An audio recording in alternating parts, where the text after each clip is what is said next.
Hello guys, Fresh AD here. We're now up to the 7th episode of Performance is Key. As you can see here, that left mid Quero did actually sell, but only for 200 coins. Everyone else unfortunately didn't sell, so we had to discard them and went out and bought a Gary Cahill for our side. We replaced the German centre-back Strodiek, I believe he's called, and put Gary Cahill straight in there to link up with Glenn Johnson. Great bit of chemistry there. He's only on 7 Gary Cahill, but the rest of him's fine. So we go around, switch our team for the best fitness levels here. I have to take McGeady out, unfortunately, but he does get put in the next game. Come up against someone, not very much chemistry, under 50. And he's actually got quite a few good players in Nene and a few Spanish ones as well, including De Gea in net. But we get off to a great start. Running down the line with Linfield. Actually manages to take on a couple of players here. Passing it back to Dawson, who finds the back of a net, smashes it in off the bottom of the right-hand post. But anyway, in the last episode, I actually made a very big mistake in saying that England played yesterday for some reason. Don't know why I did that and why I had that on my mind. But for some reason I did, and it was actually Ireland and Italy and also Spain and Croatia who played yesterday. And we saw Spain and Italy actually progress to the next round. If Croatia would have actually scored, that would have been interesting, because I believe that would have put Spain out before Navas actually managed to seal it for them in the 88th minute. And Balotelli apparently scored quite a good goal. Not managed to see it yet because I decided not to watch the games yesterday. I thought they were pretty boring.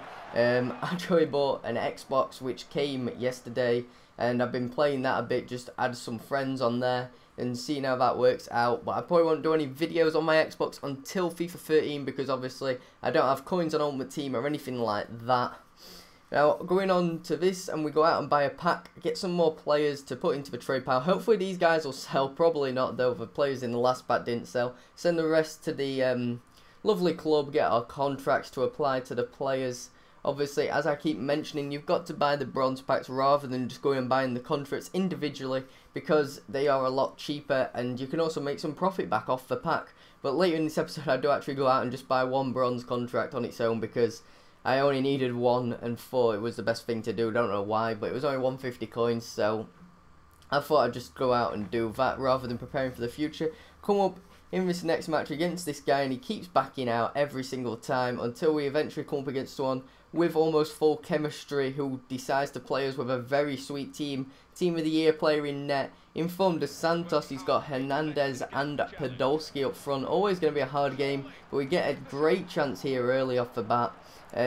Good shot there, testing the goalkeeper. Michelini tries to keep possession, but eventually rolls out to Grant, hits the post, and then we have another chance here as the keeper saves. Cannot believe we didn't score there, and he punishes us a bit later in the half with a lovely chip, and then Hernandez has the pace to just pull away from the rest of my players. Again, I'm bringing the keeper out, which I shouldn't be doing, and it just goes wrong every single time. Podolski takes on a few players here and scores a magnificent goal into that bottom corner. Couldn't ask for much more there from Podolski. He's a top-class striker. If you're making a Bundesliga side, I recommend him, because it seems that whenever I come up against German sides, they always have Podolski in, and he never fails to perform against me. That left foot has a great shot. I bought the informed Podolski, the second informed one in fact, quite a while ago in a German squad. I had like Ribery and Robben around him as well, and it was a very good team. And Podolski, though, I don't think he's worth the extra coins in form compared to his normal one. His normal one is an absolute beast, as you can see there, finishing off another chance. And in that match, Dawson, our centre mid, is the one with man of the match. Not too much to rave on about with the match ratings this episode. Players just didn't seem to be playing that greatly. So we go out here and buy our bronze contract for Grant, I believe it is. Don't know why I did that, as I said a bit earlier. Probably should have just gone out and bought another pack and left the other contracts in the club for when we needed them.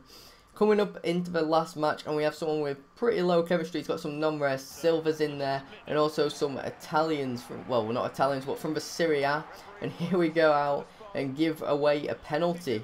Cannot believe he gave a penalty away for that. But anyway, Cherry put on the mark yet again. He guesses the right way, but this guy hits the bar and it goes over. And then on the counter charge from the goal kick, we kicked it straight out to the winger. And we're on a great run here. McGeady with a similar pass to Michelini as he did in the last episode. And he's going to slot them home every single time. Just an easy finish there into the bottom far corner. Keeper stands no chance of saving that one. Michelini again on the run, takes a few step overs and he's in on goal. Step overs, in my opinion, have to be the best skill move on the game.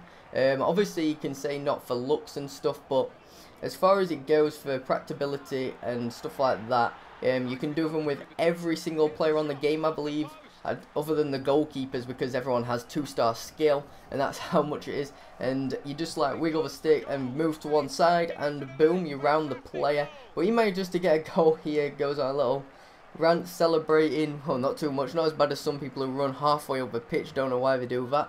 Wasting time to try and take the mickey out of you, and then he goes and grabs an equaliser, which was very unfortunate, going to 2-2. Thought we might actually lose 2 games in a row again, but luckily for us, Grant goes through on goal and gets fouled by the goalkeeper, and we get a penalty. So as we gave him a penalty earlier on and he didn't take his opportunity, we were given a chance here in the 70th minute to take the lead with a penalty of our own. His goalkeeper Handanovic actually gets a yellow card. Unfortunately, goalkeepers can't get sent off for some reason. I don't see why that is. I don't know whether they'll put it in FIFA 13, but online I think goalkeepers should be allowed to be sent off, because then it gives you a reason to put a goalkeeper on your substitutes bench and actually bring him on. So that match ends 3-2 with that penalty sealing the victory. And coming to the end of this episode, the 3 players in the bottom 3 are actually all goal players. We've got Arshavin, Marquisio and Magidi. So remember to come in next episode to find out who leaves the club. Leave your suggestions in the comment section below, as I may not have made the next episode. And until then, I'll see you next time. Just a second while I tell the DJ turn up the bass.